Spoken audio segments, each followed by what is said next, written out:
CorelDRAW. So if you're on a Mac or a PC, just go to your applications and search for CorelDRAW. And we're going to open up a new document. So we're going to hit File in the top left-hand corner, New. Yeah, right. And you can give a name anything that you want. I'm going to name mine Leather Tutorial. And the sizing of it is going to be 19.5 by 11 inches. So if yours shows millimeters right now, you're going to change it to inches. And you're going to want to make sure it's in the landscape. And then we just hit OK. Perfect. Something we're missing right now on the work plane is what are called rulers. And those are going to be useful for us to sort of arrange our products on the cutting area and to make sure that we have the right measurements. So what I'm going to do is I'm going to hit View in the top left hand corner and click Rulers. See, now in the top and the left hand side you'll see these rulers that we can actually drag out if we want to bring out exact dimensions, and that just helps lining up things. Alright, so let's start our first project. Let's start with something easy. I'm going to start with a bookmark because I like to read. Alright, so what we're going to do right now is we're going to click this little button in the top left on the ruler, and we're going to drag it right to the perfect corner of our document. So something like that. Perfect. I'm going to start by selecting the rectangle tool in the left-hand toolbar. I'm going to drag out a rectangle that looks just like that. I'm going to press F4 or Command 2 on a Mac to center the document on our object so far. So right now we can see with the rulers that my bookmark is about 1.5 inches, and it's about 6 inches, just over 6 inches long. So I'm going to actually shorten that up a bit because all the books aren't that long. But I want to make sure it's exact. So what I'm going to do is I'm going to drag out a ruler from the top to make sure it's exactly 4 inches. Perfect. I'm going to drag this to the corner. So I'm just going to match this line up with the ruler, the guideline. So we've created a rectangle. Congratulations, good job. You've done the easiest part. So we've got two options here. We could round out the corners maybe, make a rounded bookmark. Looks pretty nice. And then, you know what? It looks pretty blank right now, so I want to add a pattern to it. So to do that, you can just go online or import your own pattern, which if you have an image, you can right-click on your document and press Import, and then you can just find your document there. But if you have a pre-existing pattern like me, you can just import it right to the document page. Now that we have a pattern that we imported from the internet, what I want to do is I want to convert this image, which is called a bitmap, into what we call a vector image. The main difference between the two is that bitmaps utilize what we call pixels, and vectors use lines and nodes to create their image. The greatest benefit to vector images is that they're incredibly scalable. This is why graphic designers will use vector images to create an image that would look the exact same on a billboard as it would on a postcard. Now, the importance for us of vector images is that the laser cutter uses lines and nodes to help calculate how it will engrave. Right, so let's get started. I'm going to right click on my bitmap image. I'm going to select Outline Trace, And I'm gonna go for, let's say, clip art. I just want something easy, but I want to make sure that I'm converting this into black and white, because with the laser cutter, it can't cut in colors, right? So the laser cutter will only be engraving what is black on our image, because the laser cutter cannot print in colors. Okay, so what I'm going to do to help visualize that is I'm going to select the Colors tab. I'm going to grab that little drop menu under Color, and I'm going to convert it to black and white, just a two-tone image. So I'm going to hit OK. It's going to create an image in front of my bitmap. Alright, perfect.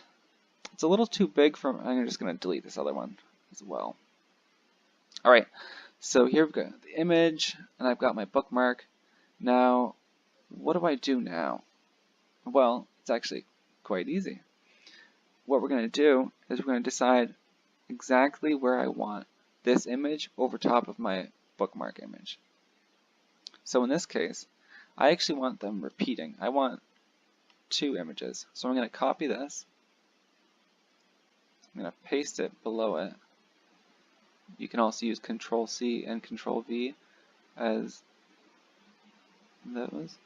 So I'm going to hold Shift as I'm dragging it down. Then I'm going to zoom in just to align it perfectly. Looks good to me. I'm going to put them over top of my bookmark, but before that, I want to make sure that my bookmark template is just colored red so I can see it easily. Alright, so I'm going to select both objects here. I'm going to right click and press Group Objects. You can also press Control or Command G on a Mac. I'm going to put it over top of my bookmark. I'm going to scale it down a little bit, just like that. Alright, perfect.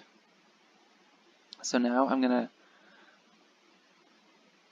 move the document outside, again, just now that it's perfectly scaled up. And I'm going to right click my pattern. I'm going to click Power Clip Inside, and then it shows you this little arrow on the side. And I'm going to click inside our bookmark template that we've just created. Alright, perfect. So now I've just reset the color of the template to white, and you can see it makes it into a nice uniform patterned bookmark. But I don't think we're done yet. I still want to do a few alterations to make this a unique leather creation. So to start off, let's cut a corner off one of the edges. I'm wondering how that'll look.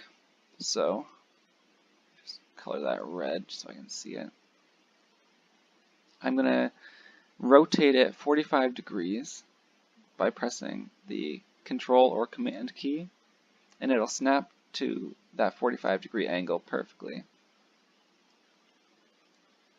Alright, now I'm going to bring it right in front of my bookmark template, and I'm going to select them both right here.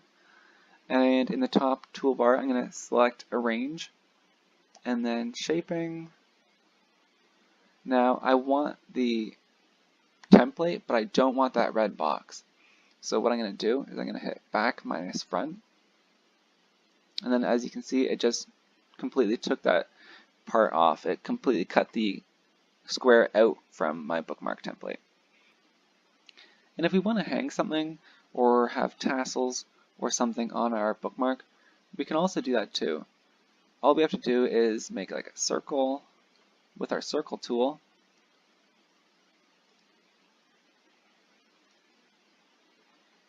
Drag it in the corner or wherever you like. And same thing, we're just going to select all of that, hit Arrange, Shaping, and then back minus front. And here we are.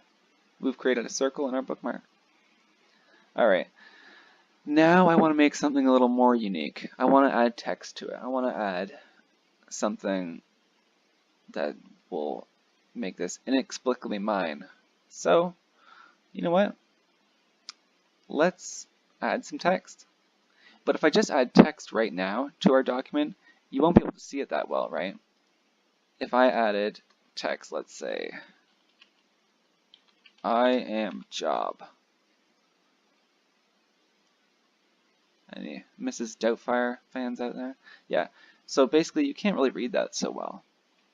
I mean, if you cut that out, that would be hard to see.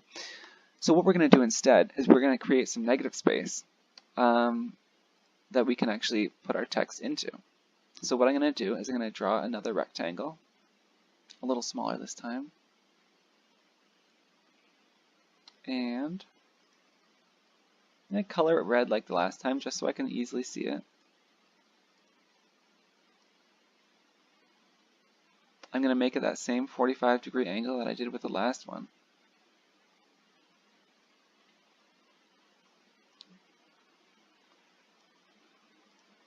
See how we can line it up perfectly with that one? Shows us that we're using the exact same angle. Alright, that looks good to me. Now, I want to add another one right underneath it.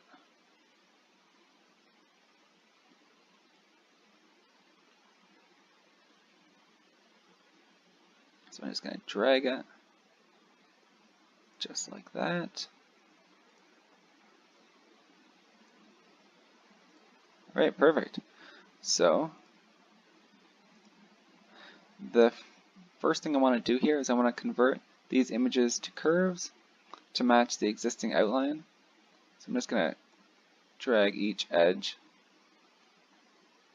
to the corner of our bookmark template, making sure that I'm not making it any smaller in width than the other one.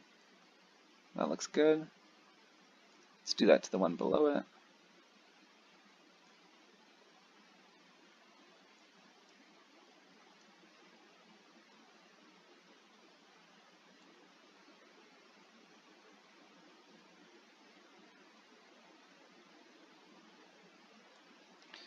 Magnificent. Alright. Good job, team. So now I'm going to do the same thing here. Let's do that. Alright.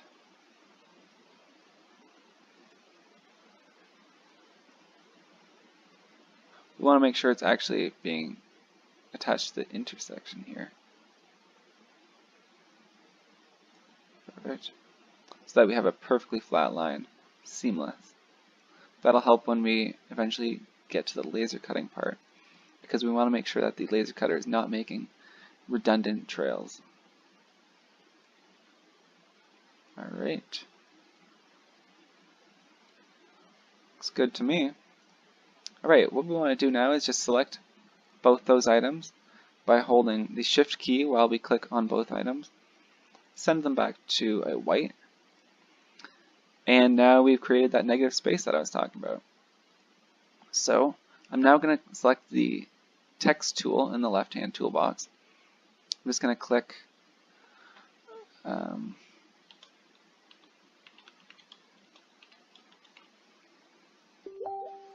there we go. I'm going to hold that Command or Control key just like I did last time to make it the same angle as my text or as my negative space.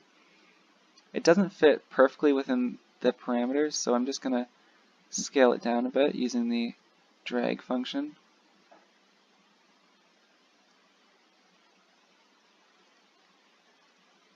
Alright, now I want to add some text underneath as well, so I'm just going to copy and paste, which we use either Command C and Command V or Control C and Control V.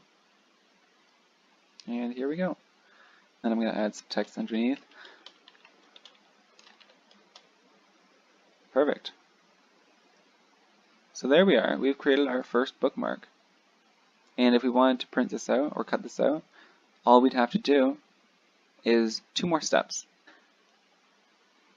To properly set this up into the Glowforge, our laser cutter right now, I would need to have 2 separate files. I need a JPEG file for the image, and I need a SVG file for the lines around. what I'm going to do is I'm going to make two separate files. I'm going to select around my entire object here, click Arrange, and then Convert Outline to Object. I'm going to drag that beside. Now we've created that separate image. That's a perfect outline of what we want our cut lines to be on our laser cutter. So what I'm going to do now is I'm going to select our image. I'm going to hit File, Export, and I'm going to export it as JPEG. Great. The second step, I'm going to select the outline. I'm going to select File, Export, and this time I'm going to select SVG, Scalable Vector Graphics. And this will include all the lines and vectors, which will be properly interpreted by our laser cutter. Alright, great job. We've successfully created our first bookmark. You mad, bro? Now, I know that most people don't use bookmarks, so what I'm going to do is I'm going to show a few other options that we've created in the past. So because bookmarks aren't necessarily widely used anymore, because most people do reading on their phones or computers instead of reading books, which is fine, I came up with a few other options that we could do. So if anyone has a special dream journal, you can create a leather engraved like book casing for it, or maybe you want to select a fridge magnet.